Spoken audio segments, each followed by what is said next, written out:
SWEGTA!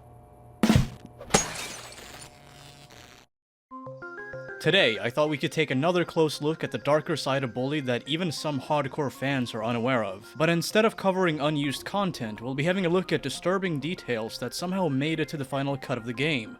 Let's begin.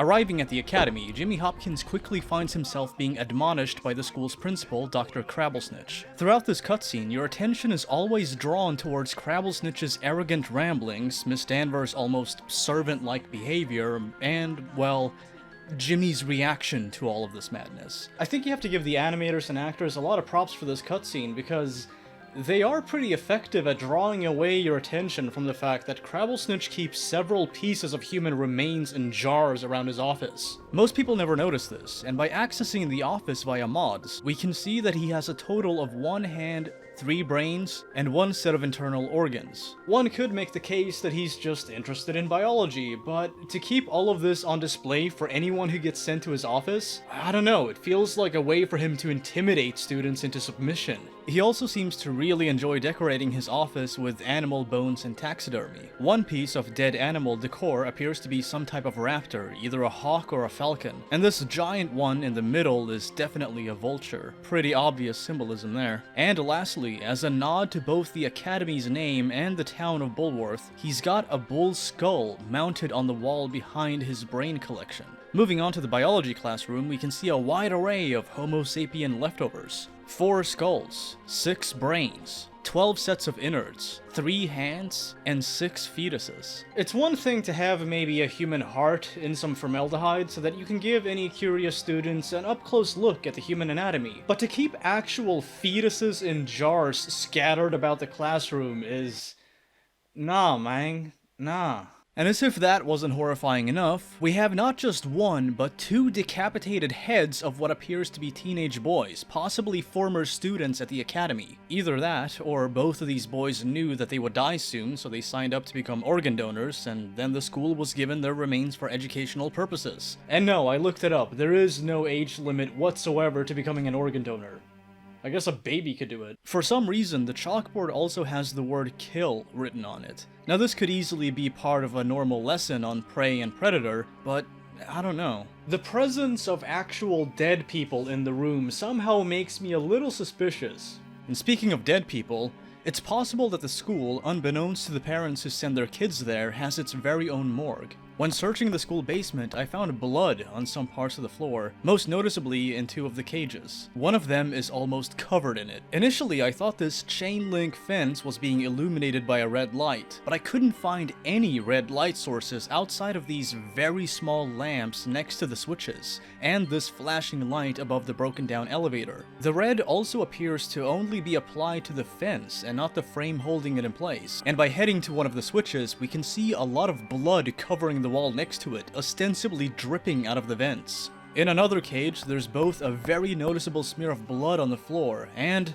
blood all over the inside of the door leading into the cage. And if you still think it's all the result of some illogical lighting conditions, then you might want to have a look at this bloody dustpan near the exit leading to the school hallways. And right next to the aforementioned cage, we have these small metallic doors that not only look a lot like refrigerated body compartments, but they share an almost identical texture to the ones found in Happy Vault's Asylum. You can see that the biggest difference the developers made when creating the morgue in the Asylum was to give these compartments a greener texture to match the rest of the environment. But aside from that, it's almost an exact match, down to the scratches. I did notice that all of the reception desks have these busted open electrical boxes that uses the same texture, so it is possible that these wall-mounted hatches are just meant to protect some wiring inside. But then again, we now know that there are human remains in 2 of the rooms located inside the school's main building. Another strange connection between Bullworth Academy and Happy Vaults is some of the wall decor seen in the hospital. Not only is there a blurry framed picture of Dr. Watts and Dr. Slaughter, but for some reason there's also a painting of the Academy.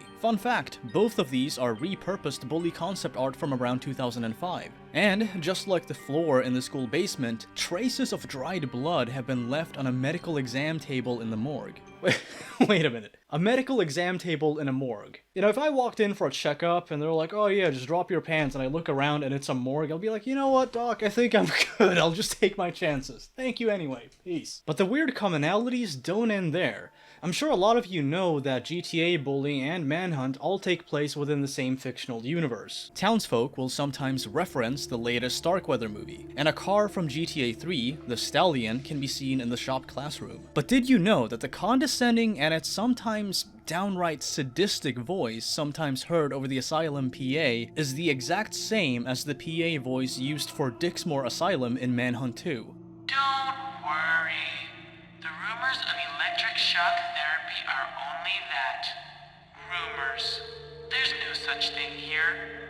Really. A cell door is open. Our orderlies do not beat the patients. Anyone who claims otherwise is obviously crazy.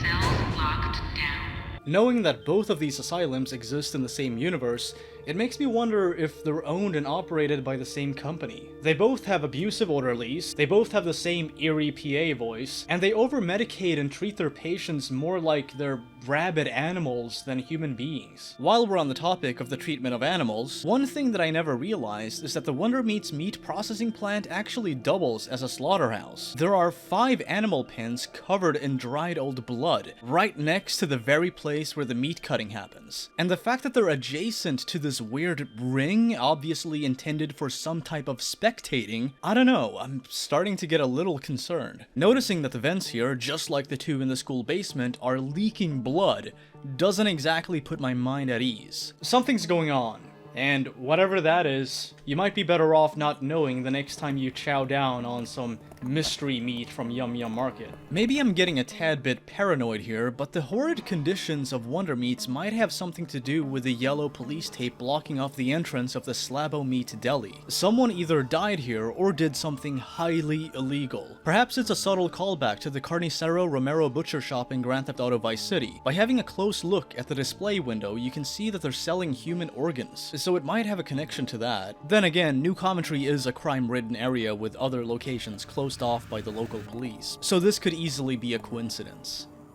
As a lot of you know, there's a curfew in the game, and once it begins, you're expected to not be wandering around the school. Prefects will equip flashlights and slowly patrol the hallways, searching for any late-night evildoers they can bust. This alone can put you at edge when roaming the school's main building, especially when you notice that everyone has left by 7 PM.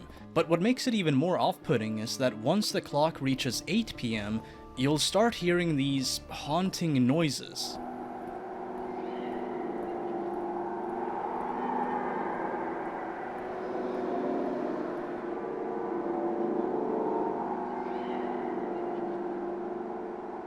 Faint cackling, screams, and mumbling echo the empty halls, apparently not even being heard by anyone but Jimmy. The developers clearly wanted players to feel uneasy when roaming the school at night, and I think they did a pretty good job at that with this creepy ambiance. What do you think this is? Is it just Jimmy's mind playing tricks on him, or is it possibly even something more ominous?